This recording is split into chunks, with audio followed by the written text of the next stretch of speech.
Legendary investigators, today we continue to update the Cthulhu series. The following story will tell us that even the mysterious and powerful Cthulhu is nothing more than this when faced with the creator of Lovecraft. The protagonist of the story is Lovecraft himself. In order to provide inspiration for his own Cthulhu story, he has been looking for the legendary modem.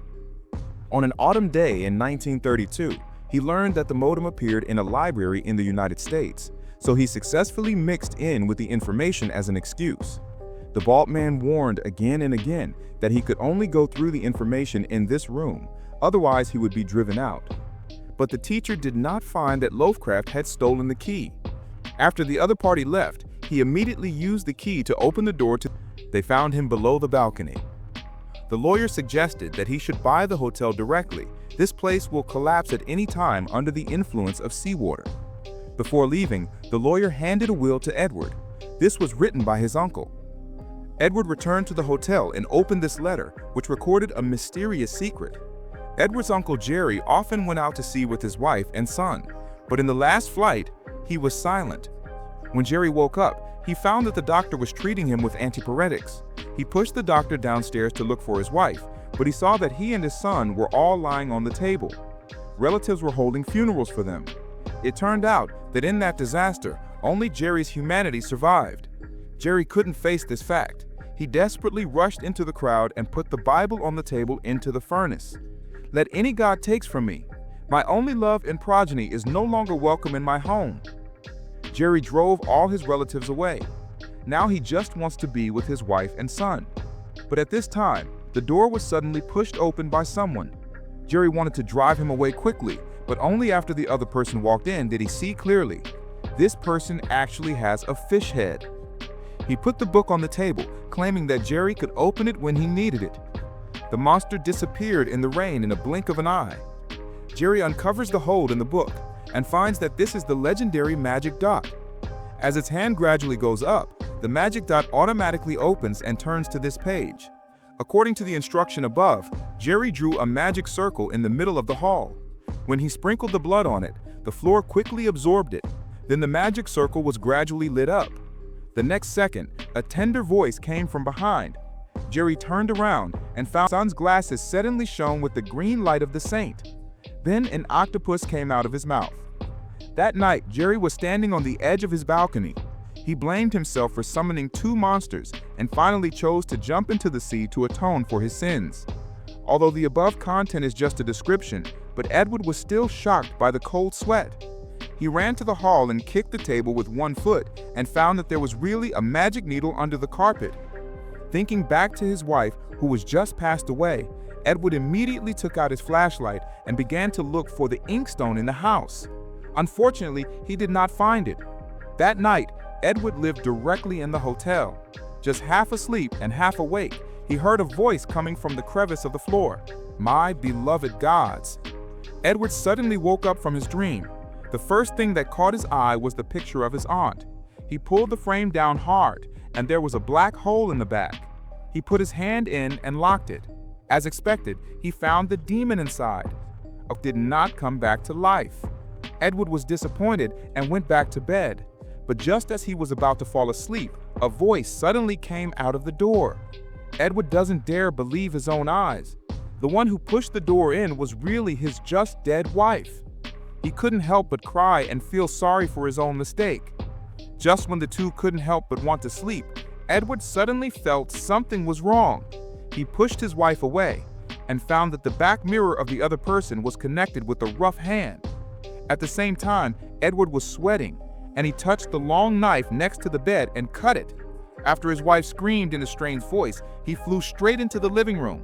Under Edward's watch, he turned into an octopus. Then the shadow under the floor kept moving.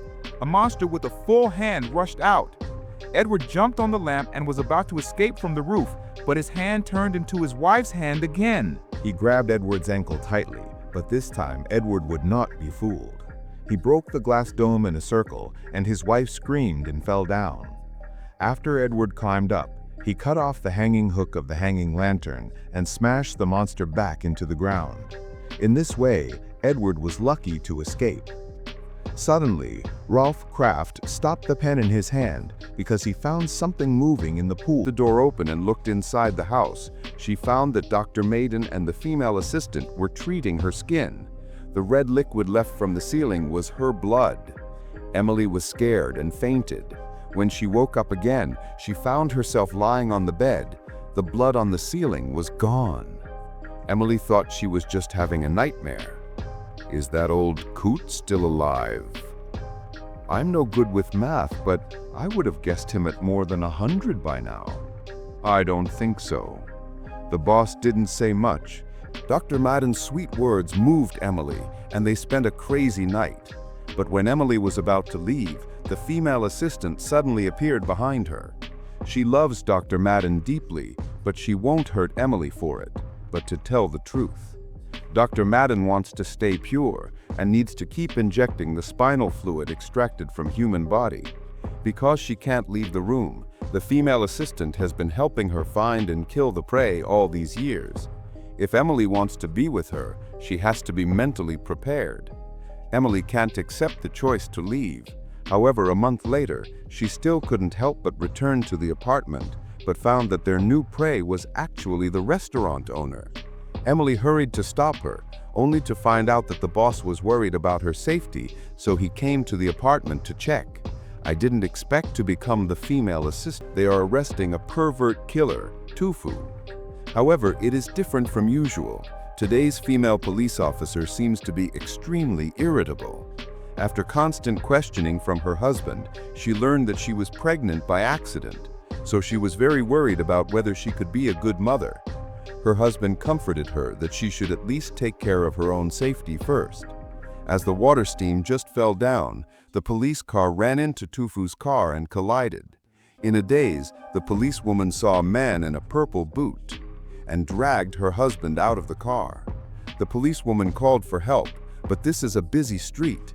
The radio bloodstains on the ground. The policewoman followed her all the way to the abandoned building. Then a man suddenly appeared. After interrogation, he claimed to be the landlord here. Tufu is one of his tenants.